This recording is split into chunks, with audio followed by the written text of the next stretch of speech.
almost there. Let's get it set up to work with my brand new browser.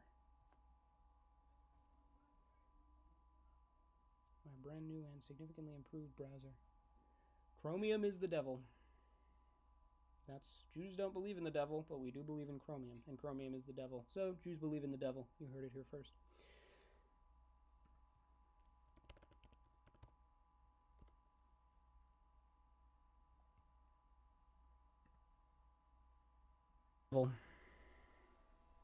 Jews don't believe in the devil, but we do believe in Chromium, and Chromium is the devil. So, Jews believe in the devil. You heard it here first.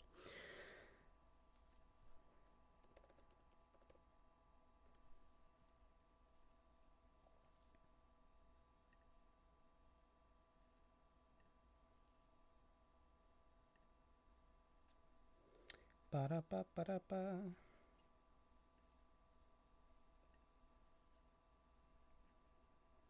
Terrific news, everybody. We are live on YouTube as per usual. Look up Jewman on YouTube at Jewman9885.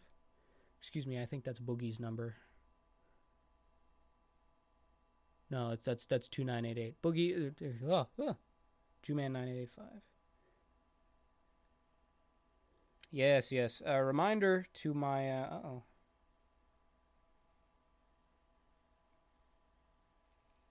A reminder to my wonderful, wonderful listeners on YouTube, there is a good deal of stream delay. I cannot interact with chat too much, just because of that stream delay. But I won't give you my obnoxious streamer lingo. But anyway, we can get started now. We can get started on our wonderful content for the night. All right, wonderful people. What do we think the Parsha is? What book? Let us spin the wheel of fish. Did anybody see that movie? UHF. It hasn't aged amazingly. It's very much like an 80s pulp comedy movie. It's a Weird Al's movie. First movie. It's a lot of fun, though, if you can look past the many, many dated jokes, alas. Then you can find gold like the wheel of fish.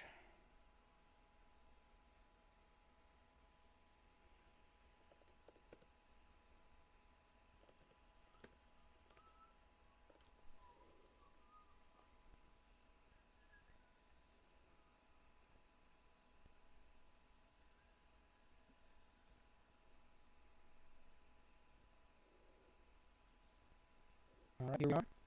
We are on Parsha. Our Torah portion is Leviticus 9:1 through 11:47. Just a moment. In the wonderful, wonderful book of commentary.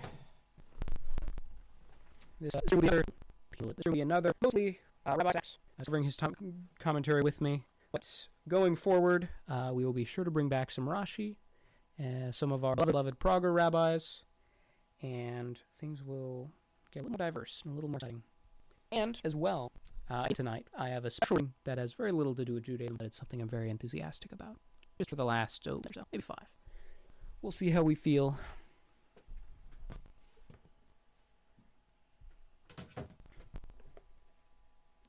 Leviticus 9:1, the Koren Shalem Chumash.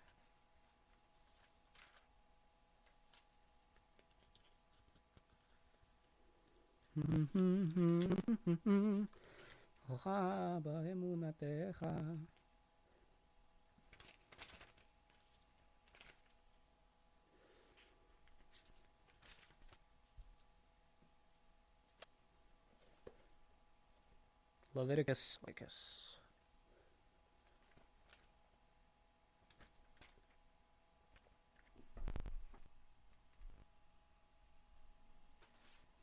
We begin Leviticus chapter 9. Oh, a page ahead. Or so, I think. I've spoken to Stride. I really should have been pages of your books and whatnot. On the 8th day, Moshe called Aaron, his sons, and to the elders of Israel, "Take a bull calf yourself as a purification offering," he told Aaron, "and a ram for a burnt offering, both without blemish, and offer them up before the Lord. Very important. We have all of Cain and Abel to remind us they should be without blemish. Then tell the Israelites, take a goat for a purification offering, and a calf and a lamb for a burnt offering, a bull and a ram for offer of the Lord, and a grain offering mixed with oil. For on this day the Lord will be to you. They commanded to the space before the tent meeting, and all the committee drew near and stood before the Lord. Down. We're told what offerings in the temple are meant to be. These are laid out right here. Will carry on through the rest of the Torah, and will end up being very important. These offerings is the model of offering, as used at every interval where the temple is ultimately destroyed. We have the purification offering. Judaism puts great emphasis on purification, with, for dietary law, a purity of diet. And certainly with the temple, many purification rituals. There's a purification related to touching dead bodies. There's purification related to intimacy. There is purification related to all kinds of things. There's an idea of sort of a spiritual purity. You commit a sin and you are like dirty. You've been dirtied, and you can take a spiritual shower. Maybe some obnoxious sort of slang for that. I don't know. I know I was always bothered. Like, can you take a spiritual shower, something like that? You can cleanse yourself with at this time offerings. Now it's and most Jews, I'm sure, are entirely happy that we don't have that right now. It's not going to have to be sacrificing all kinds of animals, though I think personally I hope not to be particular. Anyway, long tangent. The purification offering is a calf. Of course, cattle is a symbol of wealth all over the world for most of history. Cattle is a lot of sources to sustain, and it produces some of the most expensive, at least, we'll know, the meat. And it produces the most palatable dairy. So cattle, a bull is a significant sacrifice to make. It's a very serious offering of wealth to the Lord. And then we have the more generically called, which is the ram. Of course, this is the burning offering of the ram. All of these offerings are in Canaan, in quote unquote, in Canaan. This is, of course, one of the many ways that Judaism, even though it cries the paganism specifically in Abraham, has it in fact tries usually entirely accepting and open to pagans outside of Canaan, but it's specifically those Canaanites because they from human size a little differently than the other pagans throughout the Mediterranean. All of them did. This idea with Carthage and Rome that it was a moral conquest because Carthage was performing Canaan human sacrifice, but the Romans themselves of its particularities. It's a child. It's more of an interesting thing, but Rome absolutely performed human sacrifice. But that's for any of its own reasons. But really, Rome was a very religious, fluid place, and it was host to many cults. Cults, as we call them, because they position themselves as even though they're now. Just working Egyptian God, so explicitly never an Egyptian God take to the name. Everyone thought that was awkward. They thought Egyptians they had weird, they thought there were sexual implications behind the heads. The interest in animals really had, they were, I don't know, Romans the early internet chuds making all about these. And how little changed because those were kinds of people with Roman tattoos and Roman helmets as their pictures. And kind of kind of person who thinks about Rome every day. If you that got around, how many men do that? If you're a man like Rome, you could be the civilization much more longevity, and what Rome did before better and longer in the real way. And it could be you could be simping over the Mongols, who were very violent and very active. Anyway, I think I mentioned this, but formally, Jewman is a Rome, not a Rome fan, not a big fan of Rome's. Sorry, the Roman Republic.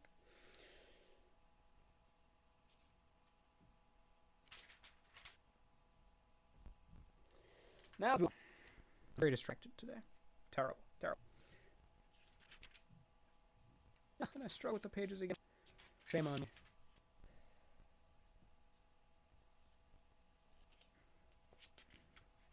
This is actually quite vexing. Here we are. No, I'm still not here. I'm frustrated. Now I'm about. Chapter 9, verse 6. Moshe said, "This is what the Lord commanded you to do, so that the Lord's glory be to you." Moshe said to him, "Prepare the purification offering and make atonement for the people. Then prepare the people's offering to make it for them, as the Lord has commanded. Aaron close to the altar and slaughtered the calf purification offering. Aaron's sons presented him, and he dipped his finger into it and applied blood on the altar. Most of the blood he poured. Then he set the fat kidneys in the flame of the liver from the purification offering up to smoke as the Lord had commanded Moshe. And he burned the flesh skin fire, of course.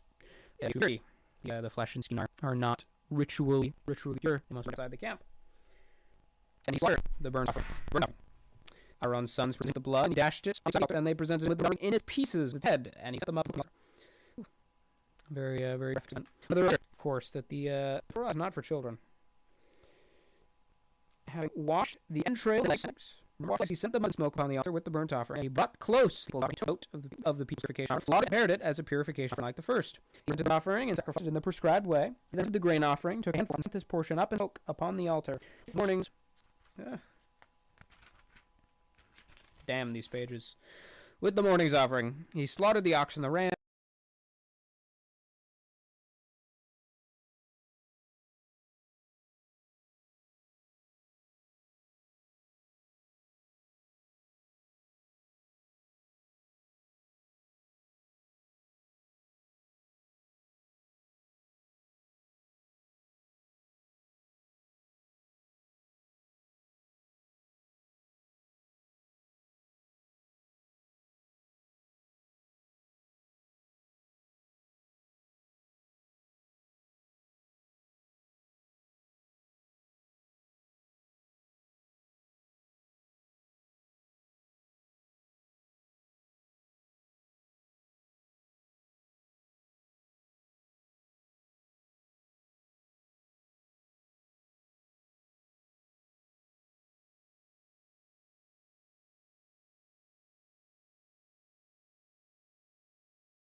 I'm sorry to hear that I'm chugging.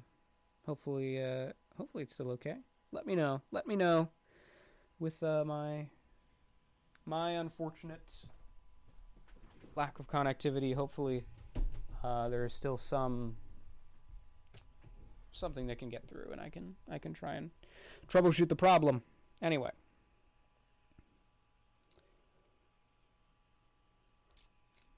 We are taking a moment for commentary. Chapter 9, verse 7.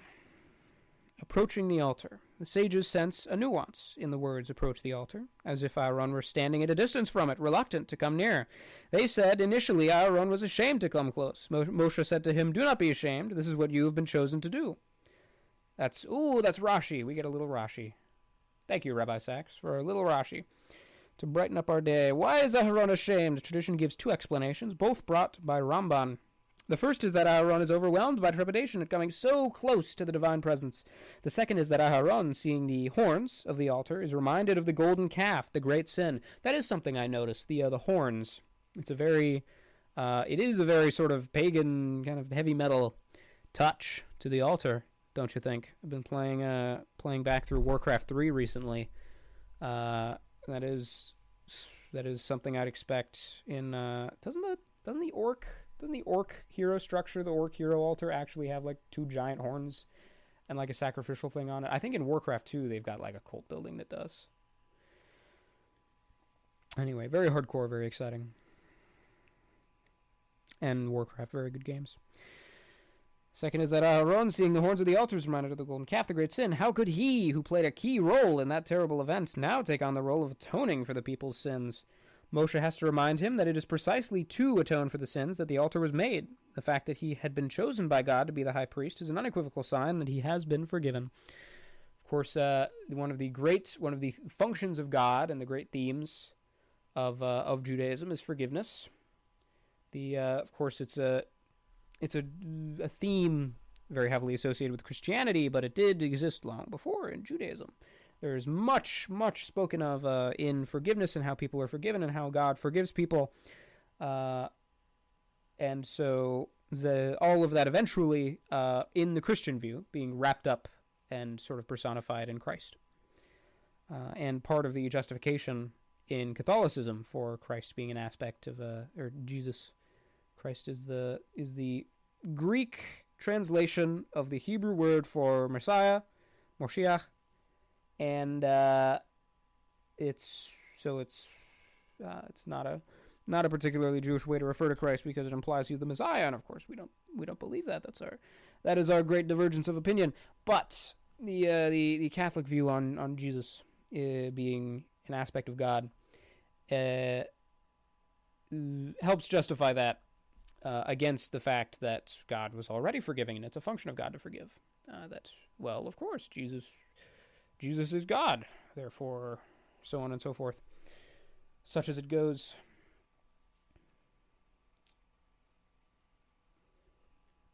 Well, there is perhaps a third explanation, says Rabbi Sachs. Until now, Aaron had been in all respects second to Moshe.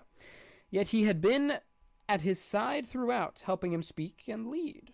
But there is a vast psychological difference between being second in command and being a leader in your own right. We probably all know of examples of people who quite readily serve in an assisting capacity, but who are terrified at the prospect of leading on their own. Can relate. And give me just a moment. Oh, lovely, lovely. We're not chugging anymore. Beautiful. Now, whichever explanation is true, and perhaps they all are, Aaron is reticent at taking on his new role, and Moshe has to give him the confidence to step forward. This, he therefore tells him, is what you have been chosen to do. Is there more to this? The thin pages are making it hard to tell. There is not more to that commentary. Very good. We can move on. He presented the burnt offering and sacrificed it in the prescribed way. Then he presented the grain offering, burnt up the grain offering with the morning's offering. Excuse me, I'm a little behind. The pages have gotten me again. I'm reaching my limit. I'm reaching my limit with these very, very thin pages. He slaughtered the ox and the ram. Aaron is getting a workout. Slaughtering an ox and a ram and several sheep. The people's peace sacrifice. Aaron's sons presented him with the blood, and he dashed it against each side of the altar, and the fat parts of the ox and the ram, the broad tail, the covering fat, the kidneys, and the diaphragm of the liver. They laid the fat parts over the breasts, and he sent them up in smoke upon the altar. But the breasts and right thigh Aaron displayed, this way and that, as a wave offering before the Lord, as Moshe had commanded, as a wave offering. Maybe there's some commentary on that. Then Aaron raised his hands to the people and blessed them. And, having presented this purification offering, the burnt offering, and the peace sacrifice, he stepped down. Presumably over the course of several hours. It seems like quite the ordeal. Moshe and Aaron entered the tent of meeting. When they came out, they blessed the people, and the glory of the Lord was revealed to all the people. Interesting. I'm sure we're going to have commentary on that. And from before the Lord, fire came forth. It consumed the burnt offering and the fat pieces on the altar. And all the people saw it, and cried out for joy, and threw themselves face down upon the ground. Aaron's sons Nadav and Avihu took their fire pans, put fire in them, and placed incense upon it, and they offered unauthorized fire before the Lord. Fire he had not commanded. And before we dive into the uncommanded fire, we have a little more commentary from over Nadav and Avihu. The people presenting this illegal fire. Celebration turns to tragedy when the two... Oh! Spoilers. Excuse me. Spoilers. Let's not do that quite yet. And fire came forth from before the Lord and consumed them. They died before the Lord. Moshe said to Aaron, "Of this the Lord spoke when he said, I will be sanctified through those close to me, and before all the people I will be honored." And Aaron was silent. I'm sure he was silent. His sons were just killed. Moshe called to Mishael and Eltzaphan, sons of Uzziel, Aaron's uncle. "Draw near," he said. "Carry your kinsmen from the sanctuary and take them outside the camp," because they're now charred corpses. Good Lord. Okay. To tragedy when the two eldest sons of Aaron die. Celebration turns to tragedy. This is the commentary. The shock is immense. The sages and commentators offer many explanations. Nadav and Avihu die because they enter the Holy of Holies. They are not wearing the requisite clothes. They take fire from the kitchen, not the altar. They do not... these are all the different theories. Tanchoma, Buber, and Acharei, on Mot 17, believes that they enter the Holy of Holies. Vayikra Rabba says they are not wearing the requisite clothes. Tanchuma Adlok says they take fire from the kitchen. The Yalkut Shimoni says they do not consult Moshe and Aaron. And the Tanchuma as well, nor do they consult one another. According to some, they are guilty of hubris. They are impatient to assume leadership roles themselves. We have a hesitance and an over-eagerness to assume leadership, and both are told off, though the discomfort in assuming leadership may be less so. Certainly less so, because Aaron is still alive. They have not married, considering themselves above such things. Whoa! Oh, okay.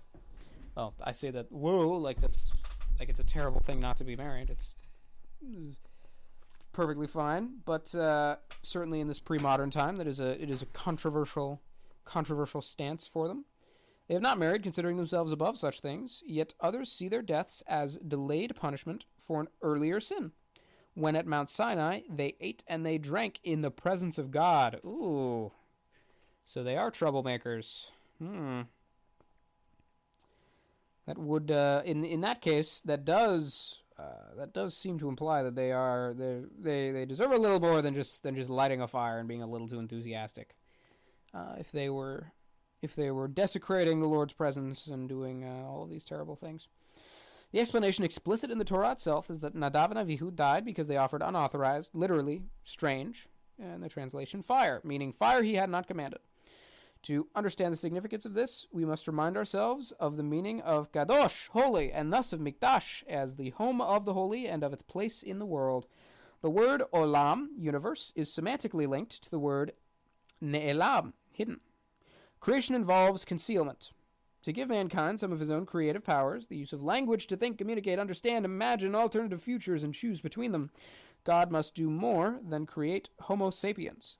I remind the listeners that language is a great creative power in lots of Talmudic interpretations and in the Zoharic interpretations. I have here actually a guide to the Zohar, but it's not laid out in such a way that I've been able to easily, on a short timetable, incorporate it into the shows, though in the future I would certainly like to.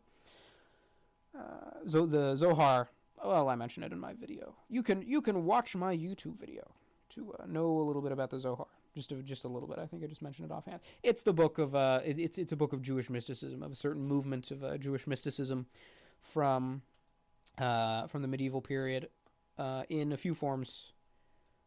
Zohar mainly now is known for its mysticism in interpretation, in how it interprets God and the nature of God. But it did have a very exciting little jaunt in the medieval period as some full-on magical wizard shit.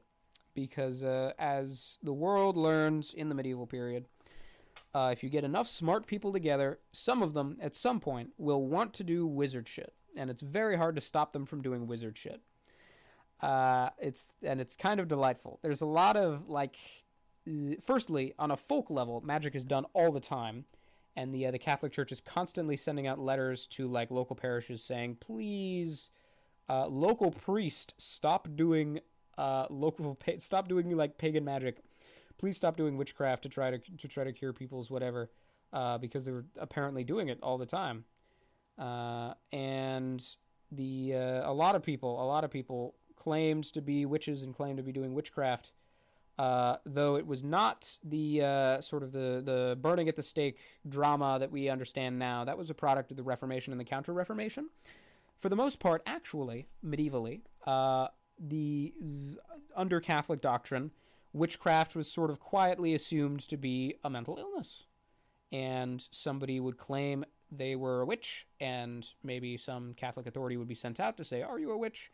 And they would inevitably get there and say, you're not a witch, you are wrong, and a silly goose, and we'll tell you off. If you keep making a stink about it, we'll excommunicate you, which is a big deal. It cuts you off from your whole community, and in a pre-modern setting, your community is much of what sustains you. But there was very little burning at the stake, very little witch execution before the Reformation.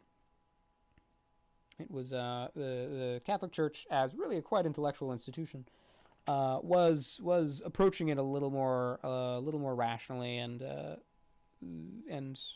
non-committally. Well, anyway, let's talk about the dead sons of Aaron. To understand the significance of this, we must remind ourselves, meaning of Kaidosh. The word olam, universe, is semantically linked to the word ne'elam, hidden. Right, I said this. God must do more than create Homo sapiens. He must efface himself, what the Kabbalists call tzimtzum, to create space for human action.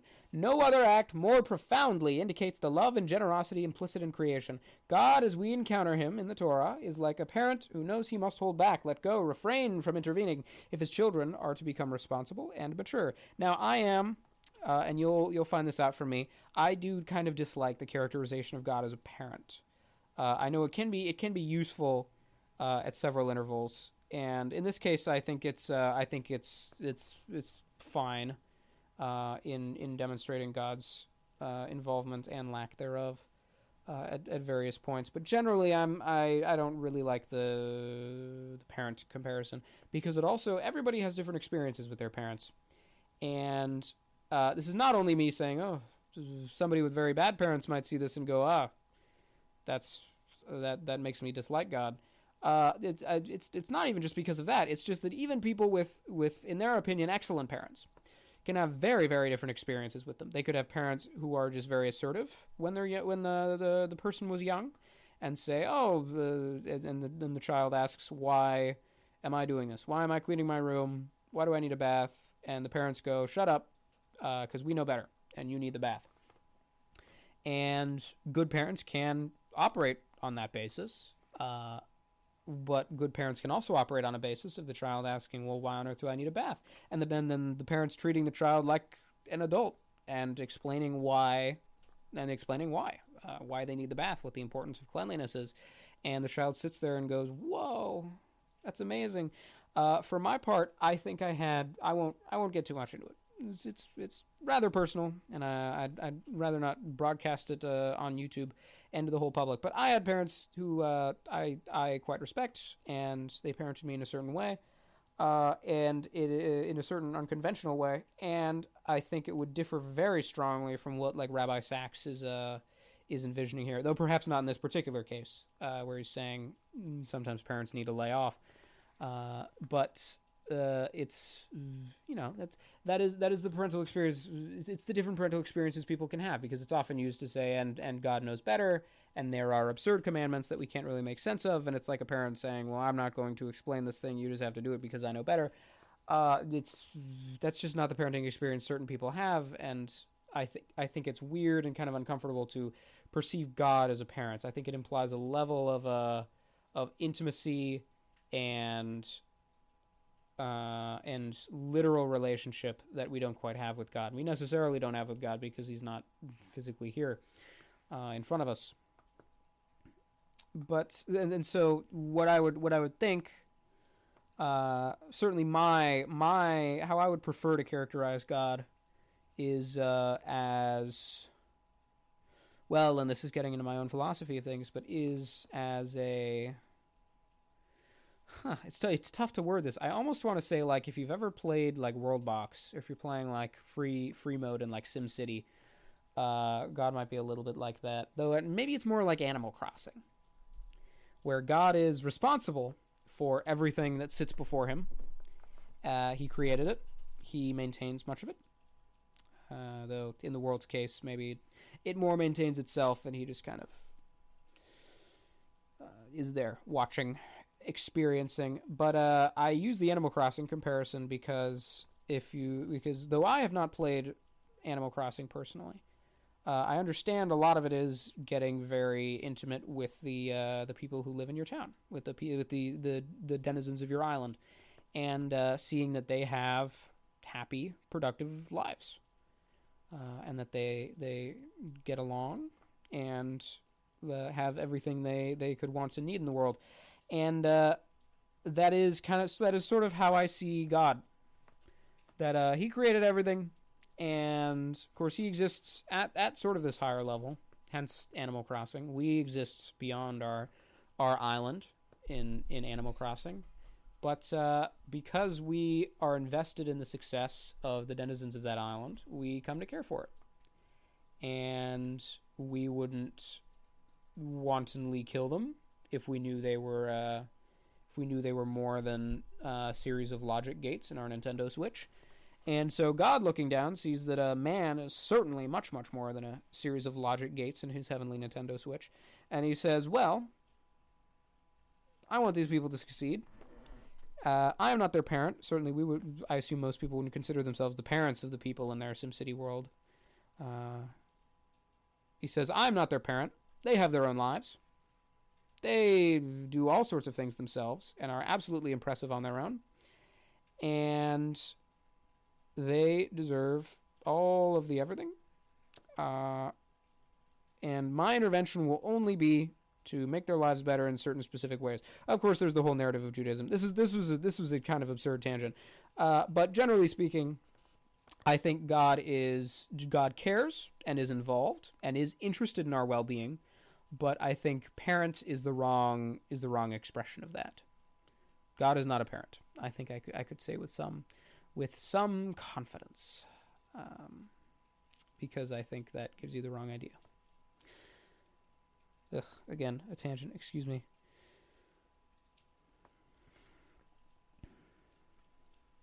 No, I think God gives us more credit. There we are. That's what I've been looking for. I think God gives us more credit than perceiving us as children.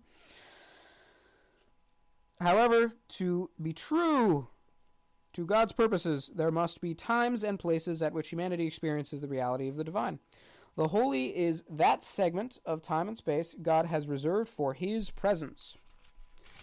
Those times and places require absolute obedience. Most fundamental mistake, it's certainly in this case absolute obedience, because the two people who didn't went up in smoke. The most fundamental mistake, the mistake of Nadav and Avihu, is to take the powers that belong to man's encounter with the world and apply them to man's encounter with the divine.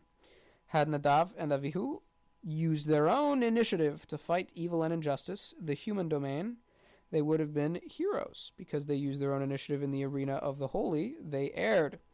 They asserted their own presence in the absolute presence of God. That is the function of the holy.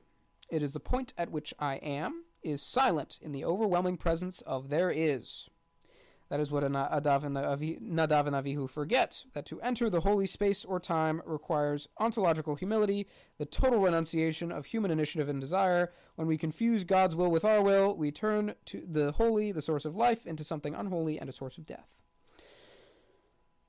And there you have it. Certainly, it's an interesting way. It's an interesting way of characterizing it. It's an interesting way of describing it. Certainly, Nadav and Avihu are not presenting humility, are not being humble. But I think it would have to depend on what the reality of the situation was, whether I would personally decry their action.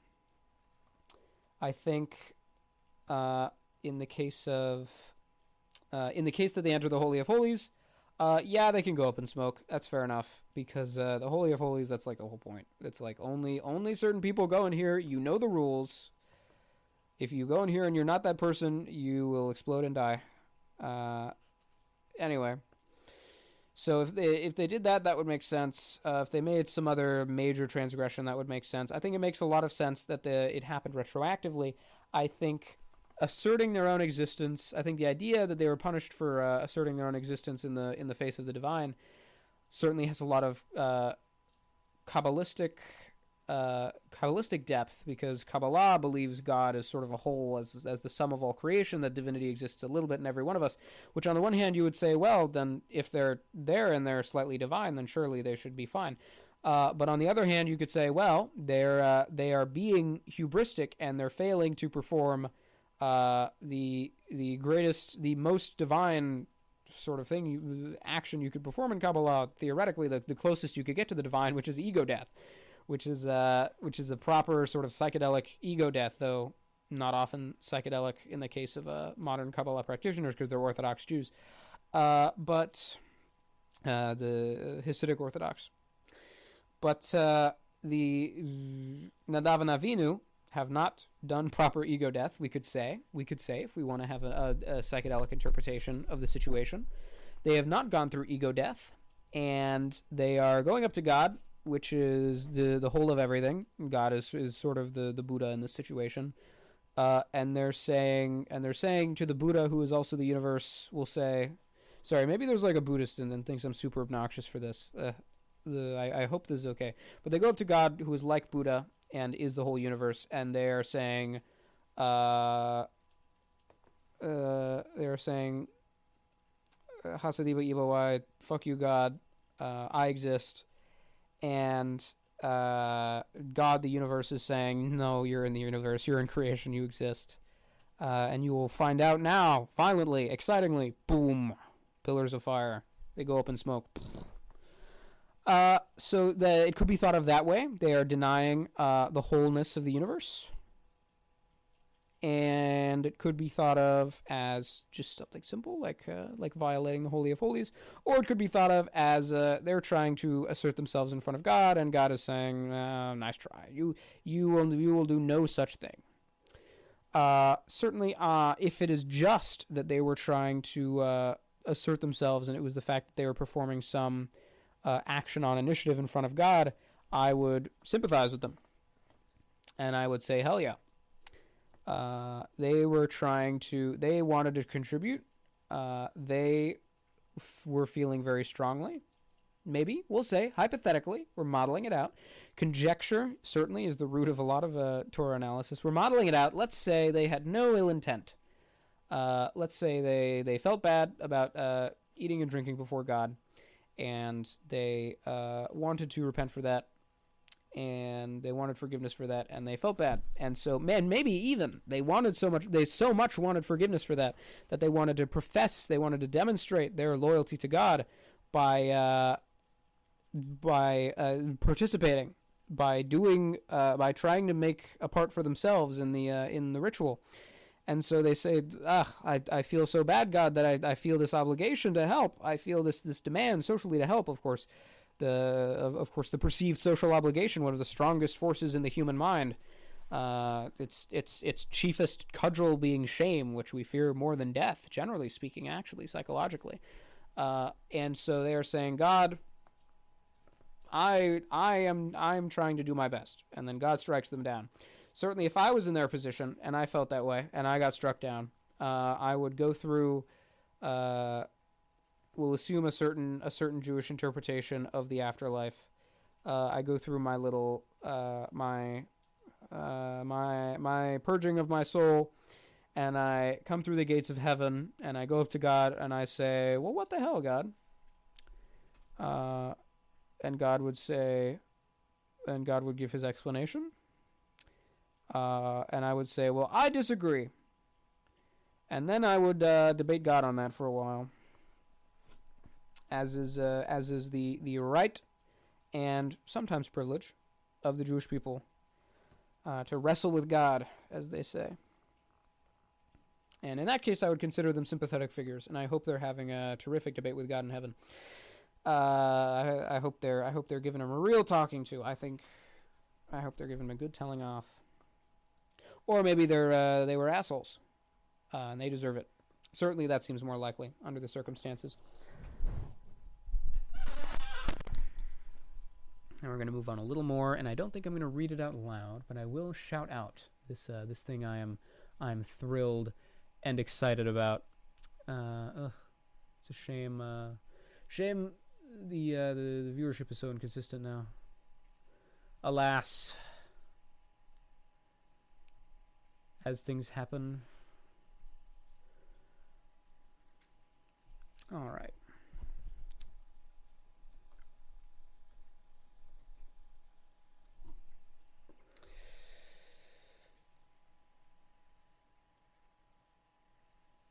They died before the Lord. The highest virtue for the priest is obedience, doing as God told us to do. More commentary. Prophets, by contrast, often acted on the spur of the moment. This is what Moshe does when he smashes the tablets on seeing the golden calf. Why, then, is spontaneity wrong for Nadav and Avihu, but right for Moshe? Prophecy and priesthood involve different tasks, different sensibilities. The priest serves God in a way that never changes over time, except, of course, when the temple was destroyed and its service, presided over by the priests, came to an end. The prophet serves God in a way that is constantly changing. When people are at ease, the prophet warns of forthcoming catastrophe. When they suffer and are in the depths of despair, the prophets bring consolation and hope. The words said by the priest are always the same. The priest's blessing uses the same words today as it did in the days of Moshe and Aharon. Of course, we do not have the same priesthood format now. But the words used by the prophet are never the same. No two prophets use the same style. Sahedrin 89a. For a prophet, spontaneity is of the essence, but for the priest engaged in divine service, it is out of place. Aaron was silent. Moshe had to comfort Aaron, his brother, who had lost two of his sons. He tells that God has said, I will be sanctified through those close to me. According to Rashi, he is saying, I see that they, Nadav and Avihu, were greater than you and me. The Lord is demanding God is with them. Is if Moshe were saying to Aaron, my brother, don't give up now. So far, I know our heart is so fine. Did we not think that our troubles were us? After all suffered in Egypt at the Sea of Reeds and against Amalek and in the sin of the golden calf, we were finally safe and free. And Aaron, don't lose faith. Don't despair. Your children died not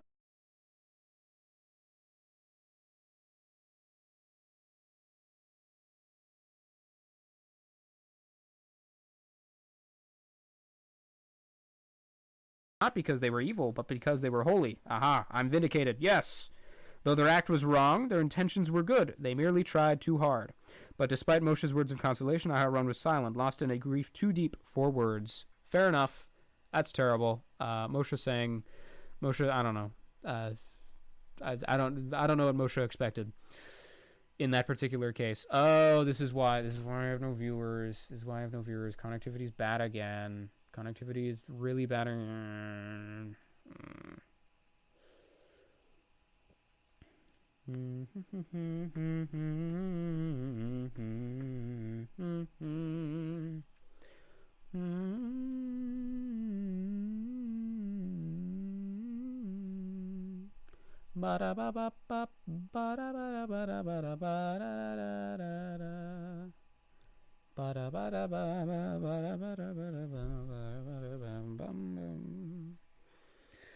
Well, we'll move on. They approached. Now we're back to the verses. They approached, and as Moshe had instructed them, they carried Nadav and Avihu out by their tunics to a place outside the camp. Their tunics are intact. Impressive. Moshe said to Aaron and to Eleazar and Itamar, his sons, do not dishevel your hair or tear your clothes, or you will die and bring fury down upon the whole community. Your brothers, the whole house of Israel, may mourn the burning that the Lord has brought about. But you must not leave the entrance to the tent of meeting, or you will die, for the Lord's anointing oil is upon you. They did as Moshe had told them, and none can blame them after what they just saw, and their responsibility in disposing of the bodies. Ugh. And the Lord spoke to Aaron, you and your sons must not drink wine or strong drink when you enter the tent of meeting, so that you do not die. I wonder, does that mean his kids were drunk? Does that imply his kids were drunk? Yes, one of the rabbinic explanation of Nadav and Avihu's sin is that they had been drinking alcohol. The service of the priest touches upon the highest intensity of relationship with God, yet it requires control, decorum, sobriety. Nadav and Avihu were enthusiasts, not in the contemporary sense, but in the sense in which the word was used in the 17th and 18th centuries. Enthusiasts then were people who, full of religious passion, believed that God was inspiring them to do deeds in defiance of law and convention. They were very spiritual, but they were also potentially very dangerous. David Hume, in particular, saw that enthusiasm in this sense is diametrically opposed to the mindset of the priesthood. In his words, all enthusiasts have been free from the yoke of ecclesiastics and have expressed great independence of devotion, with a contempt of forms, ceremonies, and traditions. Priests understand the power and thus the potential danger of the sacred. That is why holy places, times, and rituals must be guarded with precise rules. To bring unauthorized fire to the tabernacle might seem a small offense, but a single unauthorized act in the realm of the holy causes a breach in the laws around the sacred that can grow in time to a gaping hole. Enthusiasm, harmless though it might be in some of its manifestations, can quickly become extremism, fanaticism, and religiously motivated violence. As Hume observed, human reason, even morality, are objected by enthusiasts as fallacious guides, and the fanatic madman delivers himself over blindly to what he believes to be divine inspiration, but what may in fact be overheated self-importance or frenzied rage. We have a very good grounding by David Hume in that we should not perform religious violence. A great innovation, I know. But yeah. it is terribly important. Certainly, religious violence, holy wars, and whatnot have been out of fashion in Judaism for a very long time. So early enough that it is that in the Torah, any attempt to forcibly convert other people is viciously punished by God, who is deeply uninterested in that kind of conversion, and in conversion in general, of course. Judaism is an ethnic faith. But that is the end of my time. Again, viewers on YouTube, do I have any? No. Not at this current moment, alas. Yeah, the loss in connectivity has stripped me of the last of them. But as we stand right now, of course you have a delay, so I will try and keep the stream going a little longer, just so that all the rest of the audio can come through.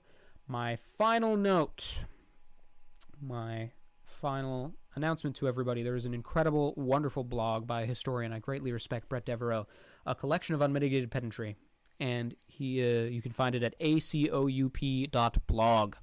It is a blog. It is beautiful. We should bring blogs back. We should bring back Web 1.0 altogether.